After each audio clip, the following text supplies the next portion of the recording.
of the first times I've been to the lab a year ago.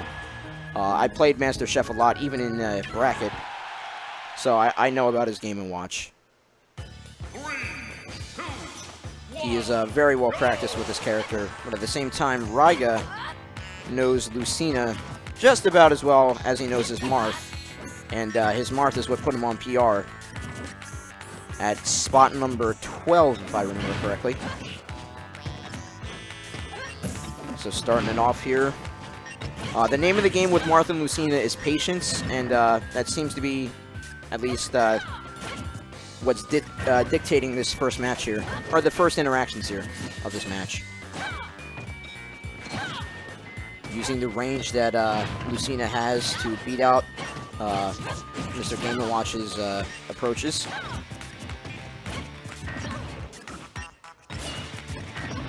In terms of these edge guards, again, Mr. Game & Watch is hard to read, finding connection with the up smash. Both of them playing that patient game. They're approaching those high percentage marks, so they definitely want to do any flub ups like that could have potentially led to, but he was able to shield right on time. And the one ranged attack that I would seem effective against Lucina is that that back air, because he does have the box that he throws out, but a lot of times I don't see it connect with the sweet spot, and just the back air is multi-hit, so if he's able to effectively use it, he'll get the multi-hit in, and if not, he'll get at least one attack in on Lucina, which is a successful encounter. That was interesting. Up B, but connection with up air, but returning back on stage led to an up smash. A lot of ups, and Master Chef up one stock. Good Dolphin Slash breakout, though, from Ryga, answering right back. And keeping it generally even, though. Even though he's pressured out to this side. Yeevahon. Yeevahon. I gotta pronounce it right. Doing a great job using the effectiveness and the range of that back air, just pressuring Ryga as much as he can when he's not coming in with the fair approach of the sword.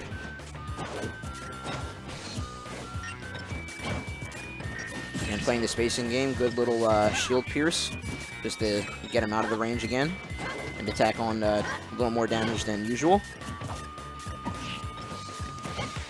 He's empty hopping, throwing out the fairs again. Game & Watch is a little hard to read, and we don't see a whole lot of Game & Watches around, so I'm sure... Oh, no! Okay, wow, he held his jump. Okay, I was about to say, we saw a couple times last night where a couple players threw out an attack, and it stalled out their recovery long enough where they just fell into the blast zone at the bottom.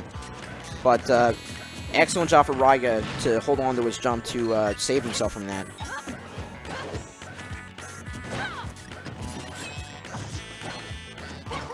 And actually using the shield pierce more as a fake out, which is sort of okay. It's still a pretty long attack in terms of frame data, but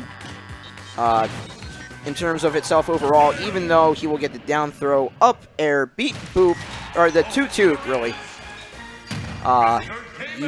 Yeevahon will take the first. I'm not going to get used to it. Yeevahon will take the first round. Back to what I was saying. He was using the shield pierce as like a fake out slash spacing rule, or a spacing option, and it's okay. I mean, like on stage, it just creates just that wall of, oh, I got to avoid this with probably a jump aerial, and that sets Game & Watch up into the air, which the only option after that would be down air, so he could use Lucina's fast up air to beat that out. So I can see why he was using it, but it was not too effective leading up to the stop lane. But enough about that round. We're getting into the second round here, starting off Yeevahon applying a lot of pressure so far. Playing a little bit more of the spacing game. He was sort of retreating back to that ledge that you saw after Ryga was walking up. Now these early percentages, the name of the game is respecting the neutral, especially against these two characters.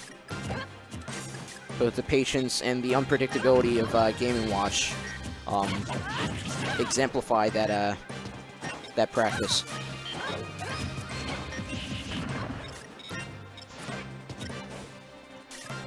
Again, just not wanting to risk anything too big. Again, good spacing measure. Forced him out and gave Raiga a little bit more stage control. But turned down and waiting a little too long on ledge. And just the fast fall down air, missing his mark because the up B, not knowing which angle it would be sent at because of the parachute recovery afterward, led to an SD for Raiga. And again, even though stock advantage is on Yeevahon's side, he was creating a lot of pressure to tack on at least 57 damage, about like 20 or so away from making it even there. Not anymore though, it's about 30 now. Oh no, it's still 20. Yeah, 60 to 80. Yeah, enough of the patient gameplay, just dashing in. Raiga needs this stock, so he's moving in. That was an up smash potential, even though he's throwing out up smash. And again, oh, just making it back though. That was, wow. There are a lot of low recoveries here today. I mean, yeah. Again, that up B just providing enough unpredictability in terms of placement for Game & Watch to make it an effective recovery tool.